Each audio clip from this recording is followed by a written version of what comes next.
میرا نام ندیم ہے۔ میری عمر 12 سال تھی جب میرا نکاح میری چچا زاد عالیہ کے ساتھ کر دیا گیا۔ وہ بیچاری اس وقت صرف 7 سال کی تھی، ٹھیک سے اپنا نام بھی لکھنا نہیں آتا تھا۔ میرے چچا نے اس کا ہاتھ پکڑ کر اس کا انگوٹھا نیلی سیاہی میں بھگویا اور نکاح نامے پر لگا دیا۔ پھر میرے ابا نے بھی ایسا ہی کیا۔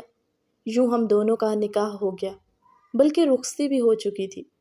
نہ میں جانتا تھا کہ بیوی کیا ہوتی ہے اور نہ اسے پتا تھا کہ شوہر کسے کہتے۔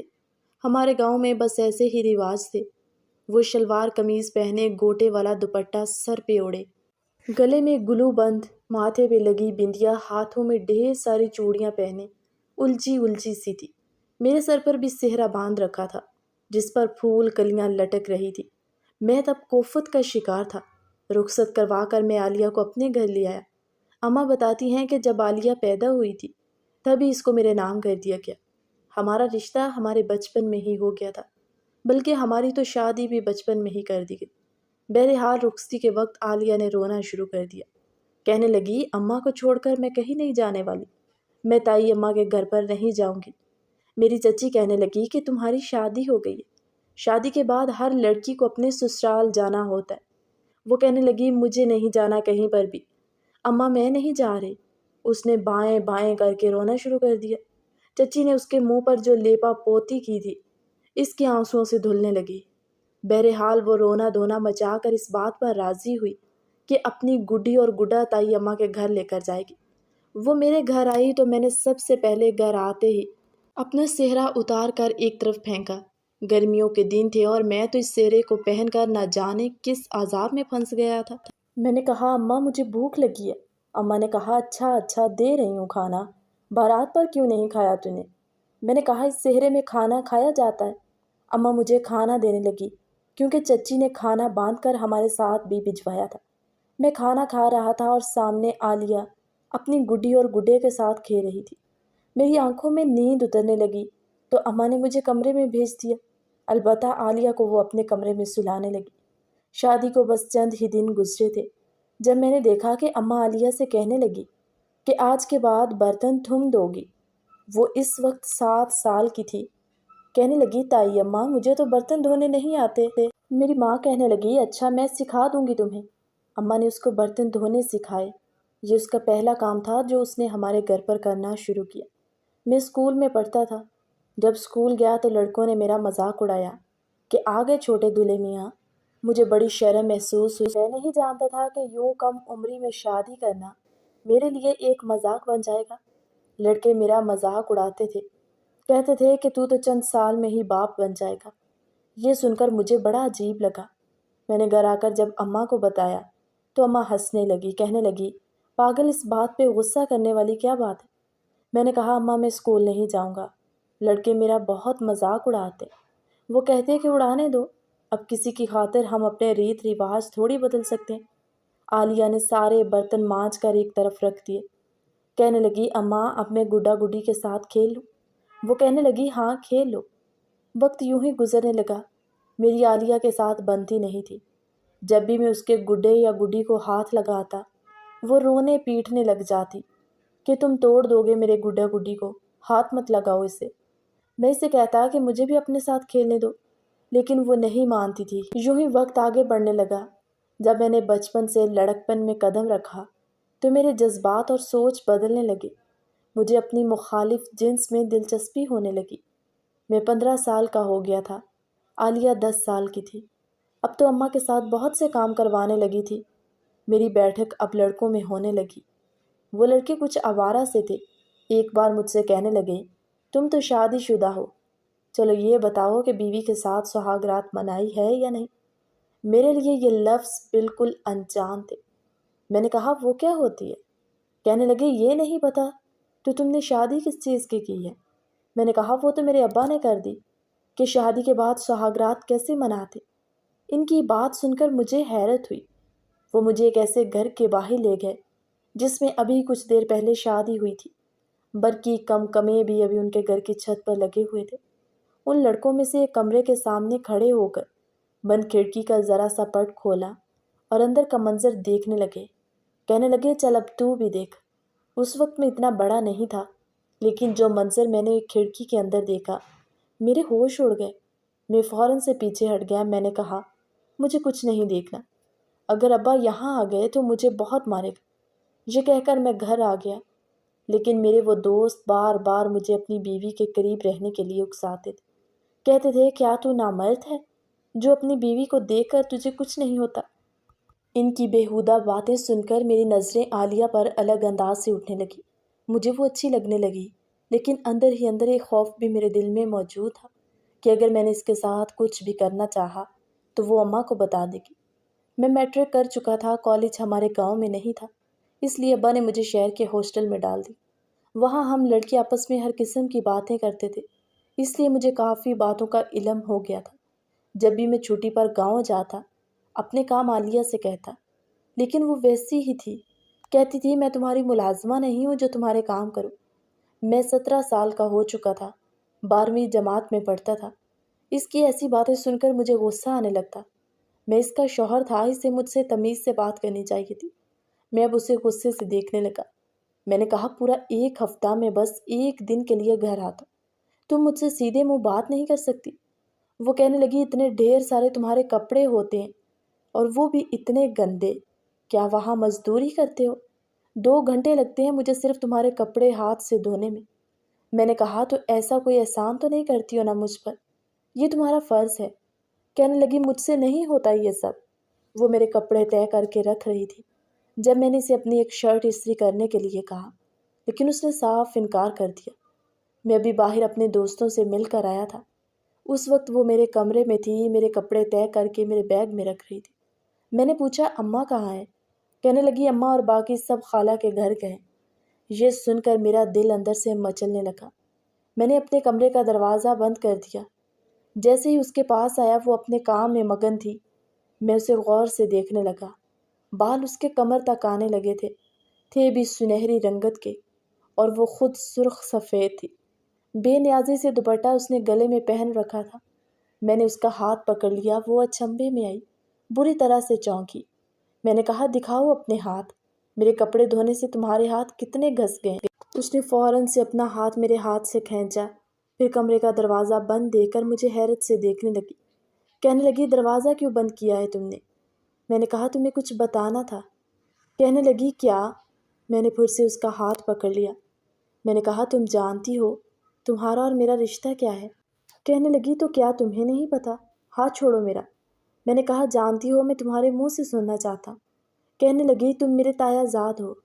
میں کہنے لگا، اس کے علاوہ بھی کچھ ہوں۔ میری نظروں میں دارفتگی سی بڑھنے لگی۔ وہ کچھ نروس ہوئی، فوراً سے کمرے کے دروازے کے پاس جانے لگی، لیکن میں نے اس کا بازو پکڑ لیا۔ دل عجیب عجیب سی خواہشات کرنے لگا۔ کم بخت جب سے لڑکوں کے منہ سے میں نے گرل فرینڈس کی باتیں سنی تھی، جی چاہتا تھا میں بھی ویسے کروں، اور وہ تو پھر بھی میری بیوی تھی۔ میں نے اسے اپنی جانب کھینچا، وہ بے ساختہ میرے ساتھ لگ گئی۔ مت پوچھے، دل میں ادھم سی مچ گئی۔ میں نے اسے اپنے حصار میں لے لیا۔ میں نے کہا، میں تمہارا شوہر بھی ہوں، جانتی ہو شوہر کیا ہوتا ہے؟ میرا یہ کہنا تھا کہ میرے حصار میں کسمسانے لگی۔ کہنے لگی، ندیم مجھے چھوڑو، تیری اماں کو بتا دوں گی۔ میں نے کہا، میری بات کا جواب دو۔ کچھ اور بے خودی میں آگے بڑھتا، اس نے مجھے پوری قوت سے دھکا دیا، میں پیچھے جا کے گرا۔ وہ فوراً کمرے سے باہر نکل گئی۔ مجھے بڑا غصہ آیا۔ میں نے کہا، عالیہ کی بچی، آج نہیں بچو گی مجھ سے۔ ویسے بھی اماں گھر پر نہیں تھی۔ میں جیسے ہی کمرے سے باہر نکلا، باہر کا مین دروازہ کھلا ہوا تھا۔ وہ شاید باہر جا چکی تھی۔ باہر اس کی سہیلیاں تھیں، شاید وہ وہاں چلی گئی، لیکن مجھے بے چین کر گئی تھی۔ میرے دوست اپنی گرل فرینڈس کے قصے سناتے تھے، حالانکہ میری ہی عمر کے تھے، لیکن اتنی سی عمر میں بھی ان لڑکوں نے دوستیاں کی تھی۔ ان کے ساتھ وہ ریسٹورنٹس میں جاتے تھے، انہیں لنچ بھی کرواتے تھے اور بھی بہت کچھ کرتے۔ کبھی ان کے ساتھ پارکوں میں چلے جاتے، کسی کونے میں بیٹھ کر درخت کی اوٹ میں بڑا کچھ کرتے تھے۔ میں یہ ساری باتیں سنتا تو مجھے برا نہیں لگتا، بلکہ اچھا لگتا تھا۔ شاید میری عمر کچھ اس حصے میں آ پہنچی تھی کہ یہ سب بہت دلچسپ لگنے لگا تھا۔ جب اماں پڑوس سے واپس آئی تو عالیہ بھی اسی وقت گھر پہنچی۔ مجھے یہ ڈر تھا کہ کہیں اماں کے سامنے زبان نہ کھول دے۔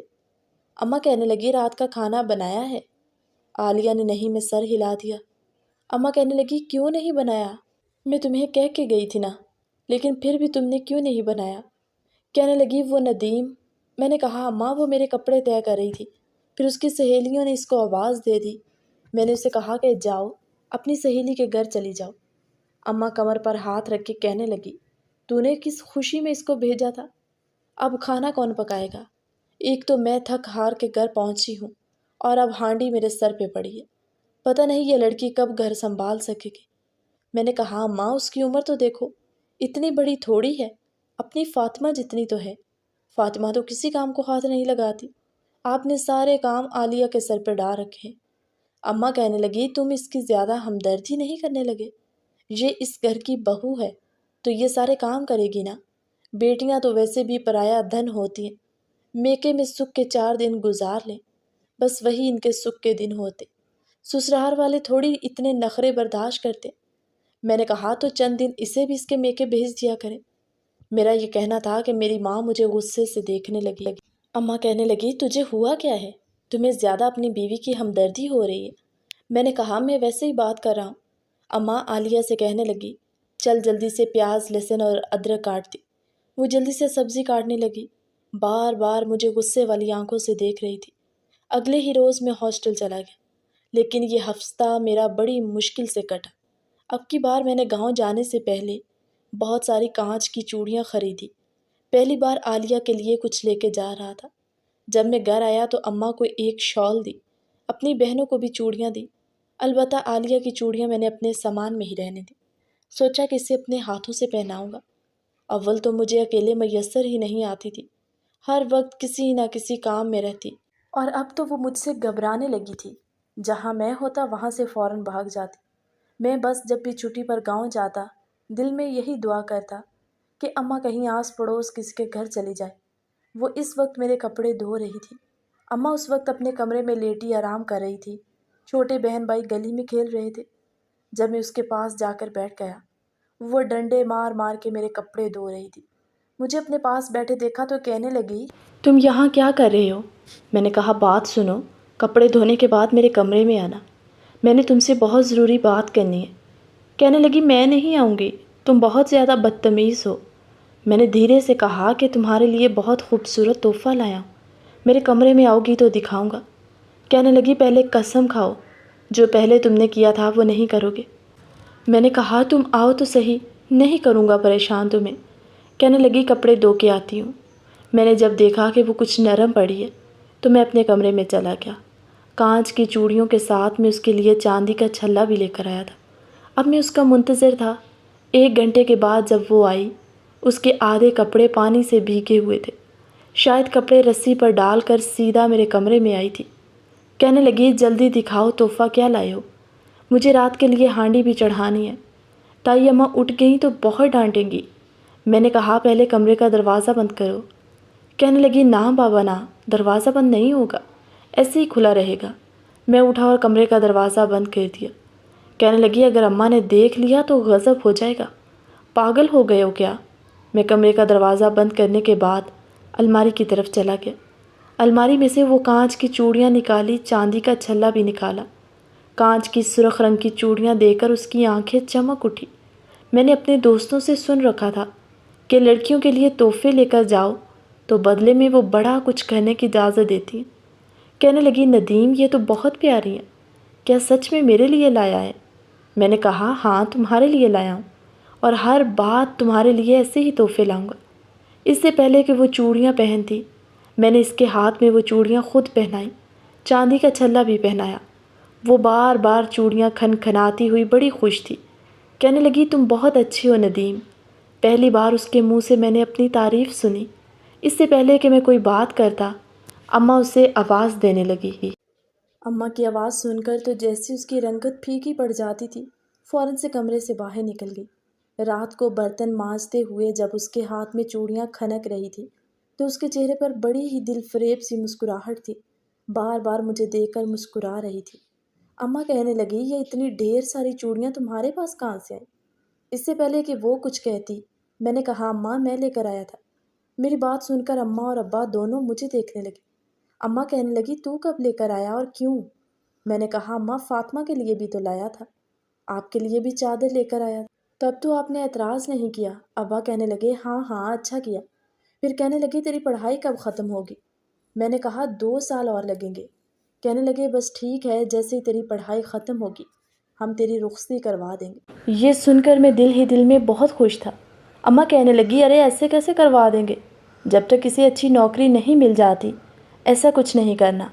شادی کوئی گڈا گڈی کا کھیل تھوڑی ہے، ذمہ داری ہوتی ہے۔ ابھی تو اس کے اپنے بہن بھائی چھوٹے چھوٹے ہیں، ان سب کا بھی تو اسی نے سوچنا ہے۔ اس کو اتنا پیسہ خرچ کر کے ہم تعلیم کیوں دلوا رہے ہیں؟ میرے والد کہنے لگے میری بات سمجھا کر، کل کو اپنے منہ سے کہے گا تو کیا اچھا لگے گا؟ ہو جائے گا سب کچھ، ابھی بھی تو پورا ہو رہا ہے نا۔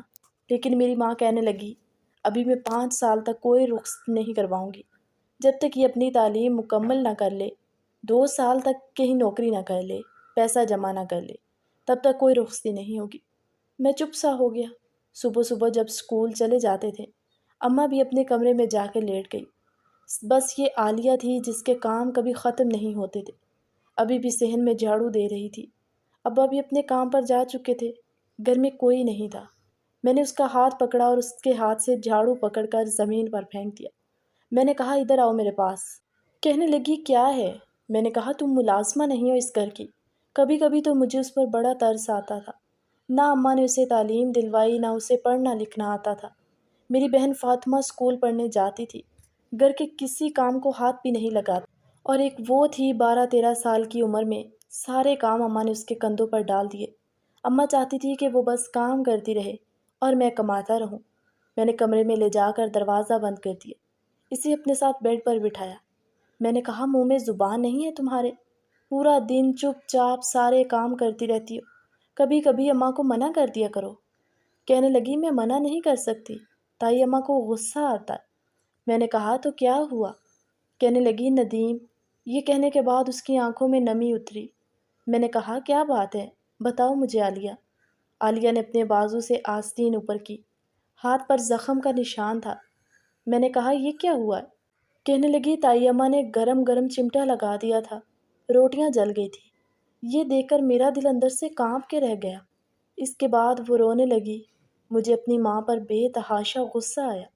میں نے اپنے ہاتھوں سے اس کے آنسو صاف کیے۔ میں نے کہا تم نے ابا کو نہیں بتایا؟ کہنے لگی تائی اماں میری جان نہ نکال دیتی، کہتی ہیں ڈھنگ سے کام سیکھو۔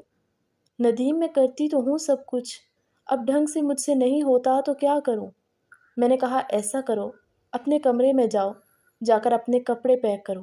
شہر جانے سے پہلے میں تمہیں چچی کے گھر چھوڑ کر آؤں گا، اور ابا سے بھی کہہ دوں گا کہ 8 دن تمہیں لینے نہیں جائیں گے۔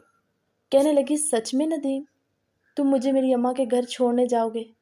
میں نے کہا ہاں کیوں نہیں جاؤں گا، چلو جاؤ اپنے کپڑے رکھو۔ وہ بڑی خوش تھی۔ جیسے ہی اس نے اپنے کپڑے پیک کیے، میں بھی اپنا بیگ تیار کر چکا تھا۔ اماں اٹھ کر باہر آئی، کہنے لگی ابھی تک صحن کا جھاڑو نہیں دیا؟ میں نے کہا اماں میں اس کو کچھ دن چچی کے گھر چھوڑنے جا رہا ہوں، یہ 8 دن وہی رہے گی۔ اماں کہنے لگی تم ہوتے کون ہو فیصلہ کرنے والے؟ میں نے کہا اماں میں اس کا شوہر ہوں، مجھے حق ہے اس کے بارے میں فیصلہ کرنے کا۔ اماں کہنے لگی 2 جوتیاں لگاؤں گی، سارا بڑا پن تمہارا ختم ہو جائے گا۔ میں نے کہا اماں میں ابا سے بات کر چکا ہوں، انہیں کوئی اعتراض نہیں۔ کہنے لگی تمہیں اتنی ہمدردی کا بخار کیوں چڑھ رہا ہے؟ سب جانتی ہوں میں کون سے جذبے تمہارے اندر ابال پیدا کر رہے ہیں۔ میں نے کہا کوئی بھی جذبے ناجائز نہیں ہیں، اور آپ ہی کے پیدا کیے ہیں۔ کہنے لگی میں تو اس کو بڑا سیدھا سادہ سمجھتی تھی، بڑی تیز اور شاطر نکلی۔ میں نے کہا اس نے کچھ نہیں کیا، میں اندھا نہیں ہوں، مجھے نظر آتا ہے۔ یہ ہماری فاطمہ سے بھی 6 مہینے چھوٹی ہے، آپ نے سارے کاموں کی ذمہ داری اس پر ڈال رکھی ہے۔ کیا وہ انسان نہیں ہے؟ کیا اسے آرام کی ضرورت نہیں ہے؟ اماں کہنے لگی جاؤ جہاں جی چاہے چھوڑ آؤ، اور لے کے بھی خودانا میں نہیں جاؤں گی اسے لینے۔ میں نے کہا مت جائیے گا، میں شہر سے واپس آؤں گا تو اس کو لیتا ہوا آؤں گا۔ چلو عالیہ۔ میں اسے باہر لے گیا۔ اس وقت سردیوں کی ابتدا تھی، سورج کی تپش بھی نہیں تھی، موسم خوشگوار تھا۔ میں نے اسے پہلے باغ میں لے گیا، اپنا اور اس کا سامان ایک طرف رکھا۔ باغ میں کینو کے درخت لگے ہوئے تھے، لیکن سب کچے تھے، کوئی کوئی پھل پکا ہوا تھا۔ کہنے لگی کتنی خوبصورت جگہ ہے۔ میں نے کہا ہاں ہے تو۔ کہنے لگی مجھے درخت سے وہ پیلے رنگ کا کینو اتار کے دو۔ میں اس کی فرمائش پر درخت پر چڑھ گیا۔ اس کو کینوں اتار کر دیا تو وہ بے حد خوش تھی۔ کہنے لگی تم بہت اچھے ہو، میرا بہت زیادہ خیال رکھتے ہو، میری خاطر تائی اماں سے بھی الجھتے ہو۔ میں نے کہا لیکن تم اچھی نہیں ہو۔ میری بات سن کر وہ مجھے دیکھنے لگی، کہنے لگی میں نے کیا کیا ہے؟ میں نے کہا تم میرا خیال نہیں رکھتی۔ کہنے لگی جھوٹ مت بولو، تمہارے سارے کپڑے اپنے ہاتھوں سے دھوتی ہوں۔ میں نے کہا وہ تو سب کے دھوتی ہو۔ کہنے لگی تمہارے کپڑے استری بھی کرتی ہوں، تمہارا سامان بھی طے کرتی ہوں، تمہارے لیے سب کچھ تو کرتی ہوں۔ میں نے کہا یہ سب کچھ نہیں، کچھ اور کرو۔ کہنے لگی اور کیا کروں؟ میں اسے ایک درخت کے پیچھے لے گیا۔ اس وقت وہاں پر کوئی بھی نہیں تھا۔ میں نے کہا اگر میں تم سے کچھ مانگوں تو کیا دو گی؟ کہنے لگی میرے پاس تو کچھ ایسا نہیں ہے۔ میں نے کہا بہت کچھ ہے۔ میں نے اپنا ہاتھ اس کی طرف بڑھا دیا۔ میں نے کہا اس پر اپنے ہونٹوں کا لمس دو۔ میری فرمائش پر اس کے چہرے کی رنگت اڑی، وہ خفت سے لال ہونے لگی۔ میں نے کہا بس اتنی سی محبت ہے؟ کہنے لگی مجھے یہ سب اچھا نہیں لگتا۔ میں نے کہا لیکن مجھے تو بہت اچھا لگتا ہے، میرے 8 دن گزر جائیں گے۔ وہ جلدی سے اپنے سامان کے پاس آ گئی، کہنے لگی تمہیں دیر ہو رہی ہے، مجھے اماں کے گھر چھوڑ کے تم نے جانا بھی تو ہے۔ میں نے کہا ہاں جانا ہے، اگلی بار تمہارے لیے ایک اور قیمتی تحفہ لاؤں گا، لیکن بدلے میں تم مجھے کیا دو گی؟ یہ کہتے ہوئے میں نے اس کا ہاتھ پکڑ لیا، اس کا ہاتھ اپنے ہونٹوں کے قریب کیا۔ اس نے فوراً سے اپنا ہاتھ پیچھے ہٹایا۔ میں نے کہا میرے اس تحفے کو ہمیشہ یاد رکھنا، 8 دن بہت اچھے گزریں گے۔ وہ بے حد نروس ہو رہی تھی۔ میں نے کہا سنو، میرے بارے میں سوچتی ہو؟ اس نے نہیں میں سر ہلا دیا۔ میں نے کہا سوچا کرو میرے بارے میں، سوچا کرو کیونکہ میں تمہارے بارے میں بہت کچھ سوچنے لگا ہوں۔ میرے پیپرز ہونے والے تھے، پورے 2 مہینے میں گاؤں نہیں آ سکتا تھا۔ میں نے اس کو چچی کے گھر چھوڑا تو چچی بہت خوش تھی، بار بار میرے سر کی بلائیں لے رہی تھی۔ کہنے لگی جب بھی بھابھی سے کہتی ہوں کہ عالیہ کو 2 دن بھیج دیں تو کہتی ہیں کہ ندیم نے منع کیا۔ سالوں گزر جاتے ہیں، گھڑی 2 گھڑی بس یہ بھابھی کے ساتھ ہی آتی ہے اور مل کے چلی جاتی۔ میں نے کہا آپ اسے رکھیں، 8 دن کے بعد ابا آ کر لے جائیں گے۔ چچی بہت خوش تھی، اس کے بہن بھائی آپا آپا کرتے اس کے ساتھ لگ گئے، لیکن وہ مجھے دیکھ رہی تھی، مسکرا بھی رہی تھی۔ لیکن میں نہیں جانتا تھا کہ جب میں گاؤں آؤں گا تو میری عالیہ مجھے ایک ایسے حال میں ملے گی جو ایک مرد کے لیے برداشت کرنا بہت مشکل ہوتا ہے۔ میں اسے مسکراتا چھوڑ کے گیا تھا۔ پھر 2 مہینے اپنے امتحانات کے چکر میں بس رات کو ہی کچھ فرصت ملتی، آنکھیں بند کرتا تو عالیہ کا مسکراتا ہوا چہرہ مجھے نظر آنے لگتا۔ میں بڑی بے چینی سے گاؤں جانے کے لیے تیار تھا۔ اس بار میں نے اس کے لیے سرخ رنگ کا جوڑا خریدا تھا، لیکن یہ نہیں پتا تھا کہ اس کہانی کا بقیہ حصہ ہماری اگلی ویڈیو میں۔ تب تک کے لیے اللہ حافظ۔